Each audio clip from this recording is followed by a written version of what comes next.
একদিন একটা বাঘ একটি গাছের উপর থেকে একটি বানরের বাচ্চাকে তুলে নিয়ে যায়। ঠিক তখনই মা বানরটি তার বাচ্চার জন্য খাবার নিয়ে এসে দেখে বাঘটি তার বাচ্চাকে মুখে করে নিয়ে একটি গুহার ভিতরে ঢুকে গেছে।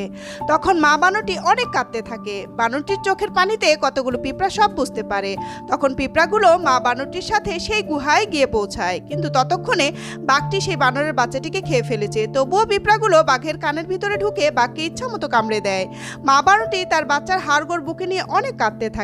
আরেকদিন সেই বানরটি অন্যান্য বানরদেরকে বলতে যায় যে তোমরা তোমাদের বাচ্চাদেরকে সামনে রেখো, ওই দুষ্টু বাঘ আমার বাচ্চাকে খেয়ে ফেলেছে, ওই বাঘটি তোমাদের বাচ্চাদেরকেও খেয়ে ফেলবে, তাই সাবধান থেকো, নিজেদের বাচ্চাকে আগলে রেখো। এই শুনে একটি বানর তার বাচ্চাকে বুকে নিয়ে ধরে থাকে।